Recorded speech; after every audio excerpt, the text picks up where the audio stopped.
Passages, The Soul's Journey. The title of our show today is The Greatest Gifts of All, and you'll never imagine who we have with us here today. The bringer of gifts, can you guess? It's actually Santa, Ed Taylor. Ed Taylor, who portrays Santa every year in Ashland in the parade for the season of Christmas, and who has extended even further with his Santa work. And I'm so glad you're here, Santa Ed Taylor. In fact, on Christmas Eve, I saw you all dressed in your regalia, and I was privileged to have a quality Santa hug from you. And your Santa hugs are getting so wonderful. They're so full of love. I had 2 or 3 of them, actually. My friend was taking pictures. Oh, I'm so glad you're here with us. Thank you. I'm so glad to be here. It's great. Yeah, and you were saying that now, in the last maybe a year or 2 or something, people recognize you on the street as Santa or in it's so funny. Stores. I'm recognized everywhere. And typically I'm wearing a red T-shirt, and during the winter I have long pants. During the summer I'm wearing shorts. But I just really can't. And I don't say that's in a bad way. I mean, I love it. But everywhere I go, I'm recognized by kids and adults, and it's so wonderful. People come up and hug you, or hug me, It is, it's just absolutely amazing. The whole Santa thing started for me in a way that was very unexpected. So, how did it start? What happened was I had a friend of mine who had volunteered to be Santa for a local little fundraiser or something, and he couldn't make it. And he came into my office at the time and said, pleaded with me. And I thought, really? I'm not real excited about doing that. And I had a real short little beard at the time.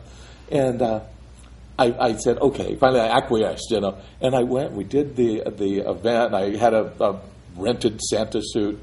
And I came out and I told my wife, I said, that was so much fun. I just fell in love with it. It was really terrific. Because everybody, there's such a love. People just open up to Santa, this icon, this person that brings gifts and brings joy.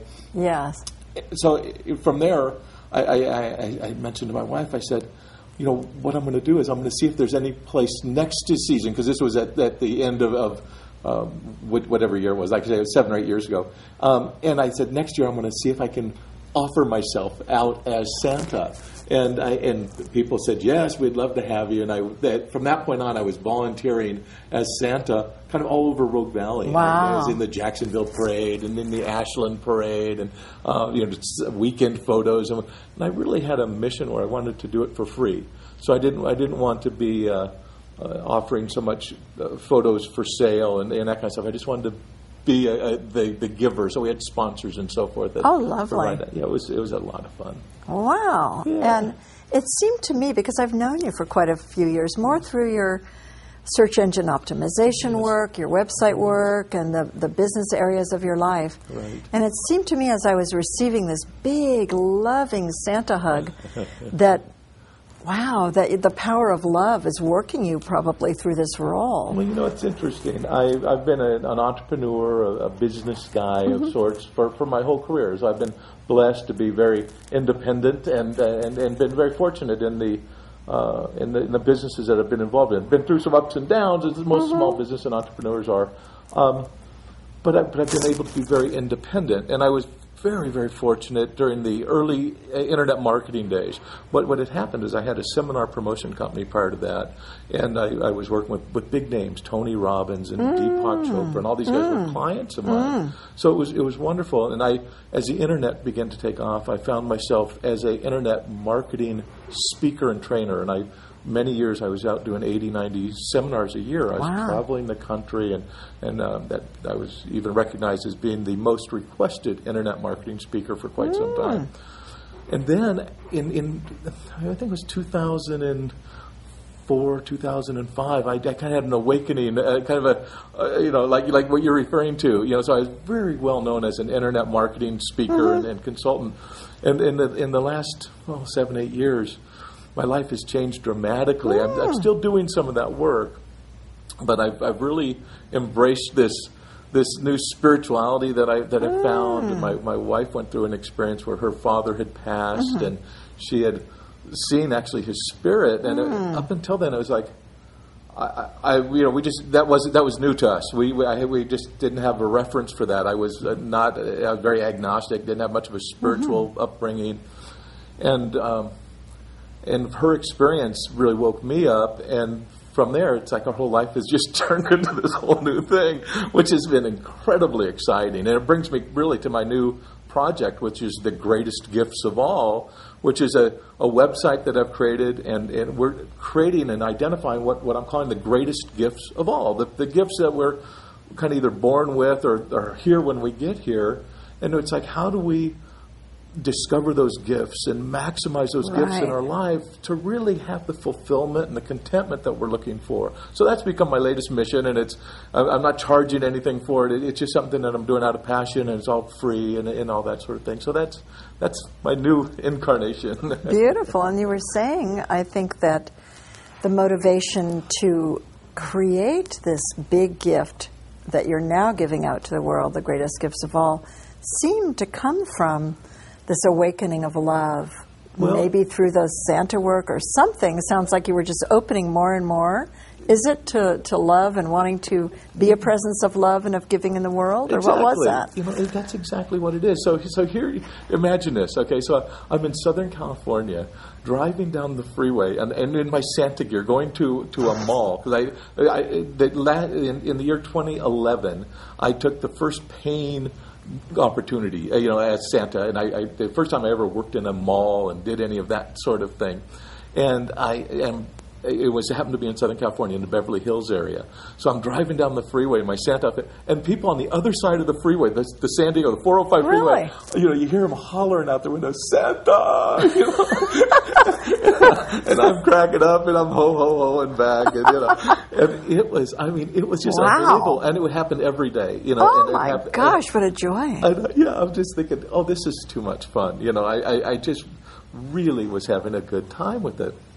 But something really profound happened at that mall. I was on a little break, and I was walking back to the little booth area that they had set up, and a woman came up to me, and we were in kind of, how they have the little nooks in the malls where you walk back in and there's closets and maybe janitorial supplies and things. She kind of grabbed me, Santa, and she pulled me into one of these little nooks, and she said, "Can I talk to you for a minute?" And she started pouring out her heart and telling me about her relationship that wasn't going well, and her work that wasn't going well, and all these things in her life. And I'm trying to counsel and console and hug and do all I can to help. And it really had an impact on me. And I was driving back home that evening, back to where I was staying, and I'm thinking, this Santa thing is something. It's not just the red suit. It's not just the merchandising of everything at Christmas time.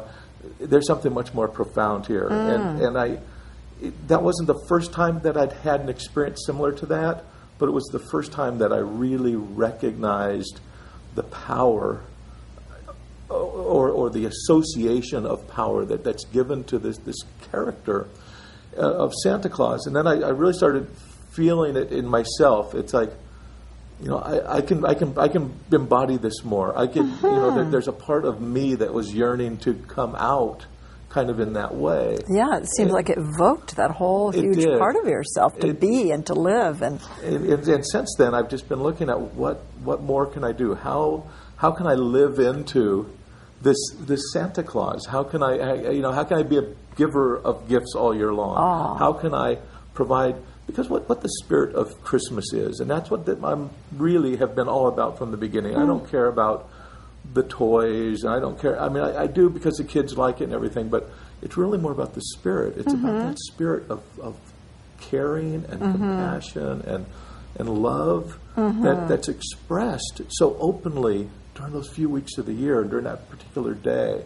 And to me, that, I've been saying for years, let's help keep the spirit of Christmas alive all year long. Right. So this Greatest Gifts of All campaign, this project that I'm working now, it's my way of living into that, my way of kind of saying, what are some gifts that I can give that are more meaningful than a box of cookies? What can I give that's deeper than that?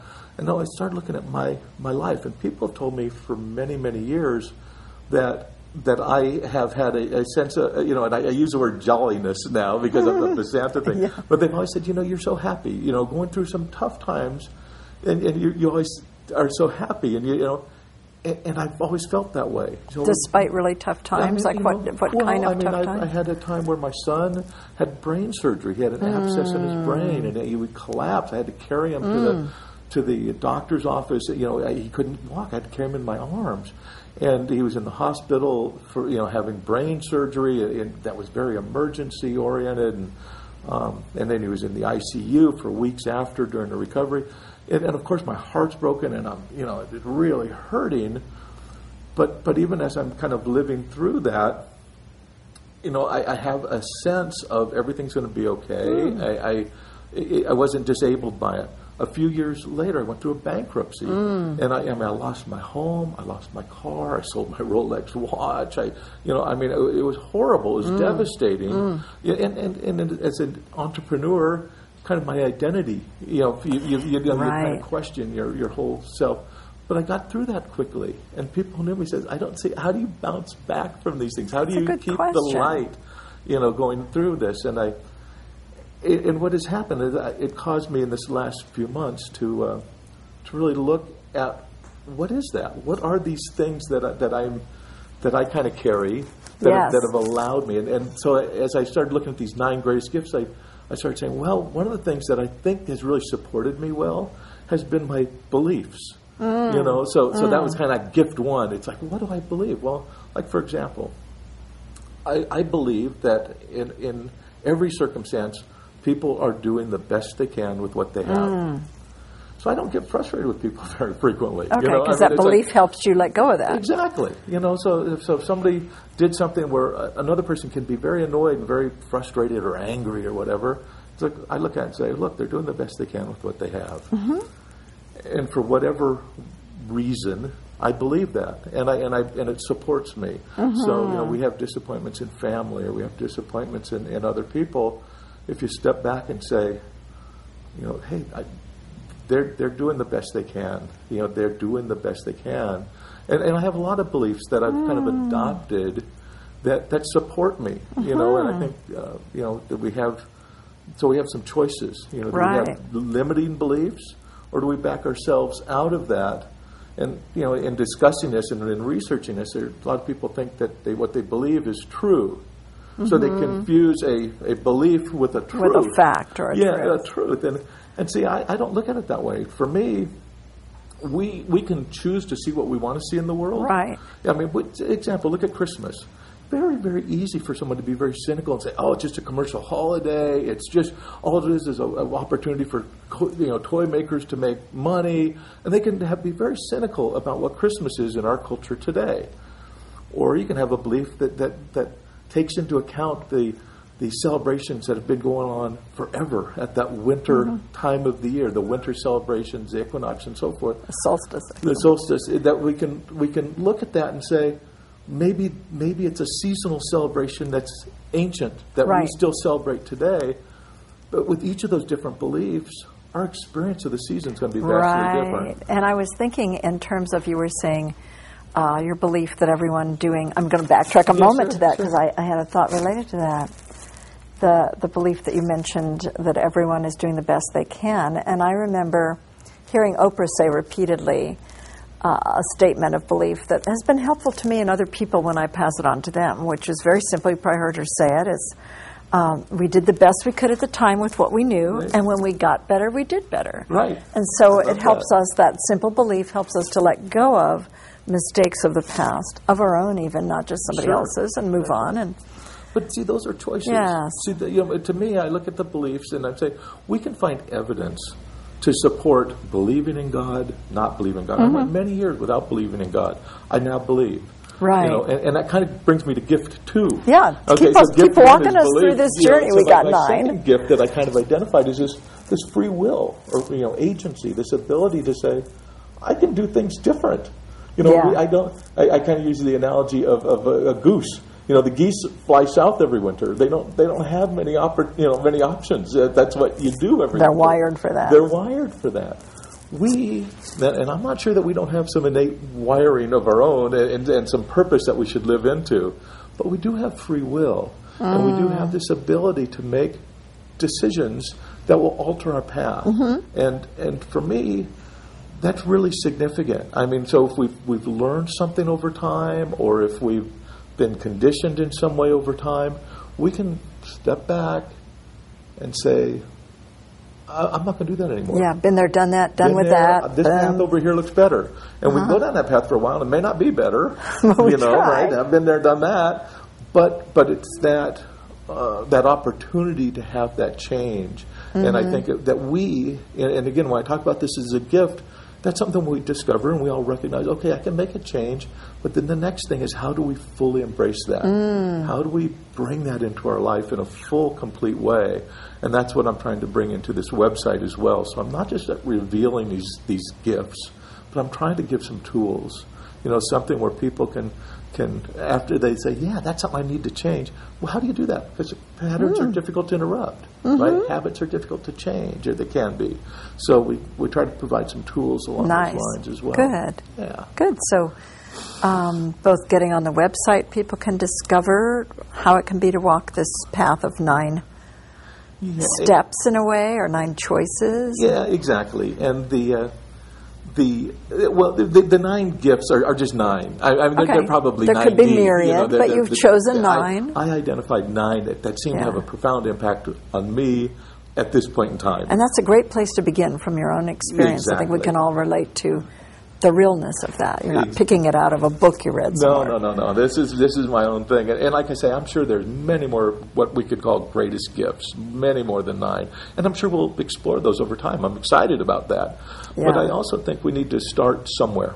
And so these 9 are easy starting points. So we have belief, we have our free will, and then the next that is really, really important is communication. And these, you're saying, are gifts because they're inherently available to us in our life. Is that it? That's exactly that they're kind the of way given and we can pick them up and work with them. Is that it? And then we'll go on to number 3. Or not, exactly. So I started looking at these, and of course the gift thing just played into my whole Santa persona. So I liked that part. But they are gifts, and it's up to us whether we're going to discover them or not. Yes. Right? I mean, so we have beliefs. We can question those beliefs. So the really gift is in the ability to change. Yes. We have free will. The question is utilizing it, not just recognizing we have it, but it's utilizing it, not sticking in a job that you dread every single day. How can you make a shift? The next, like I say, communication. And communication, we all do it. We all talk to one another. We all write. We listen. We do all these communication things. But it doesn't mean we do them well. I mean, and so there's a depth of communication. Our language, for an example, if my daughter comes home from school and maybe she walks in the house and slams the door or something, I could, look over and say, "What's the matter with you?" Right? And I'm using that tone and that language. What's the matter with you? And what if I meant to say, "What's bothering you?" What a kinder Huge question. difference, right? Huge difference. What's the matter with you? What's bothering you? Minor change in language, minor change in tone, huge change in impact. So the communication is so important to not just understand that it is a gift, but to fully utilize it and understand the profound impact that it has. Then the other thing for me when it comes to communication is our mind. See, we communicate with ourselves, with our words, with the metaphors we use. The people that say things like, I'm under so much pressure, it feels like I have a gun to my head. Oh, my like, goodness. Really? It does. It's like people live, and we all do, but by a set of metaphors that we use in our thinking. And we have to be cautious. Definitely, and conscious, because the body takes that as reality. Exactly. And can become very stressed by certain thoughts that we may have habitually. Exactly. So if we have these thoughts and these metaphors that we use, of course we're going to have stress. So but again, going back to our beliefs and to our free will, all these are changeable. We can change the language we communicate to ourselves in. So anyway, that's another one of the gifts. Great. And so it seemed like when we spoke of it before, you were saying in a way there's a stepping stone kind of a path that it almost seemed to you that perhaps one gift opened the way for the next to be received or taken in. Exactly, yeah. And yet maybe on another hand, one could pick up any one and use it. Well, and I think to some extent we've all maybe embraced or discovered or utilized some of these more than others. So somebody might be a great communicator, but they have a lousy belief system, right? Yeah. So they need to work on one more than another, right, perhaps. And we can evaluate ourselves, I think, to determine that. So. But for me, the next in the path, if we want to call it that, so we have communication, and then that kind of springs off of that is vocation. Okay, so vocation, we think of work, right? We think of what our calling is, what we do. I love the word vocation because it roots from the word voice, right? So the Latin for voice is the root. So we know that we're listening, right, to the voice that says what is it that I'm intended to do? Right? What am I called to? What am I called to do? So if we listen for that voice, and that is difficult. Right. In today's society, for me, many, many years, I stepped into jobs and responsibilities and careers and so forth that at this point in my life, I think there was more out of ought. I felt like some shoulds were there. The shoulds were there. I should do this. My dad did it that way. I should do it that way. And today I listen more for the voice. That's beautiful. And, what am I called to do? So I recognize today that I'm much more called to be a teacher, which in hindsight I look back and I said, I've always done that as a part of how I was a salesperson or a sales manager or an entrepreneur. I was a teacher in the process. Today I embrace it more fully. I recognize it more fully. Beautiful. So vocation is, and I have friends of mine, one of my best friends who, is struggles in the day-to-day of his work. It's not a pleasurable. Not fulfilling. And it's been years and years of an unfulfilling daily obligation. And so I think it's just so important if we can step back and say, two things. One, how do I change my belief about this, right? And make even something that you might not love right now, something that you embrace more fully, or step back further and say, how can I redirect? Realign. How can I go down a different path where I feel more content, more fulfilled? Right. I've heard it said recently, someone was saying that if you notice shoulds in your own self-talk, or maybe talking to others, it's a sign of inauthenticity or not coming from your own spirit, more like from others' voices. Right. Should be like this, should be done that way. So we have a few minutes left, and do you want to walk us along that path further to those next sure. pieces? So after vocation, we have... So let me just recap. So we had the beliefs. Yes. Okay. We have the free will. We have communication. We have vocation. The next in the list for me is hope. Okay. And like I said, I went through this bankruptcy. I went through this time when my son goes through this terrible surgery, and he, by the way, is now disabled, and so I have these times of darkness in my life. And I look at that and say, well, how do I weather those storms? That's a good question. And there's hope out here. See, I feel hope out here. And it's just innate in me, but it's also something that I'm conscious of and more conscious of now, where if I can just get the light of hope right out here, if I can see it, then it takes me right to the next gift, which is faith. See, so if I can see my hope and I can start feeling it in my heart, then my next step is I start building a path. Right. I start building a path, and I say if I take this step, and I take this step, then I can start owning that I can actually accomplish that. Right. Then so hope becomes faith. It becomes belief. Right. There's a certainty that if I take this path, this is my outcome. I wanted to just pause on that piece of that, looking at that small light of hope up ahead and how it gives you strength to move forward. It reminds me a little bit of something I heard someone say, which is sometimes we can't know how to walk our path forward, but when you have a flashlight and it's real dark night, you can see the circle of light. So you can go as far as to the edge of that circle, and then another circle of light is revealed, and so you just go that way. Right, I love that. Hope, walk forward, hope, light. And so you were saying the hope leads to faith. It does for me. I mean, so I look at it and, I want to have that hope out there, and it's conscious. I mean, so if I'm in a dark time, and we all go through them, it's like, okay, now what? I'm bankrupt. I've lost my home. I've lost my car. I've sold my possessions. I'm in a place that is very easy to be very undone by. What's my hope? What do I have out here? And it was easy for me to find something and to latch onto and build a path and start walking that path. And it's not that the days aren't still hard and difficult in there, but it pulls you through in a way that, for me, allowed me to have a smile on my face and live toward my passion towards that. Absolutely. So we have only a couple minutes left. Okay, let me wrap up the final you were talking about hope leading to faith. Hope leads to faith. Faith leads to love.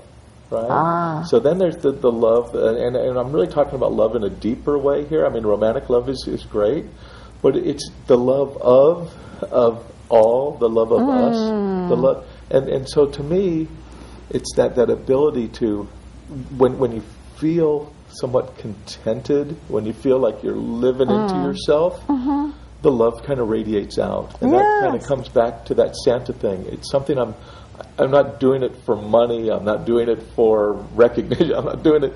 It just gives me a vehicle to be something in the world, and at the same time, I receive this love back. I can give it. I can receive it, and now I'm more and more confident to do it without the Santa suit. Right. So the Santa suit made it easy to do. Taking off the Santa suit, now it becomes easy to do as well because I'm more experienced in that love part. So it sounds like the Santa journey gave you full permission to live all the love that you inherently are, to just be all of that and emanate more of it and receive more back. And I think so, exactly. Awesome. The final gift is bestowal. Bestowal. Talk about that. Giving. So, see, what we want to do, and I feel that this is from a very spiritual side now, the most godlike thing that we can do is to let gifts flow through us. Yes. Whether it's the gift of time, right? If we take the time to talk with someone, to take the time to help somebody put their groceries in the car, time is a precious gift, as is any other gift. I mean, a physical thing, but it's that ability to give and to recognize giving, and to me that's the most sacred thing that we can do. Beautiful. That's a beautiful note to complete on. That giving and love, which is part of that, sound like they're both part of that most sacred thing that we can do. And I love the journey you led us on to get there. And I love hearing more about your own journey that has taken you into this fullness of being and the fullness of giving. So I just totally honor that with you and celebrate it with you. And I am excited for all the people who will get to receive this gift of understanding, these secrets that are there for all of us. Well, thank you. Thank you so much for having me here today. Thank you. It's been fun.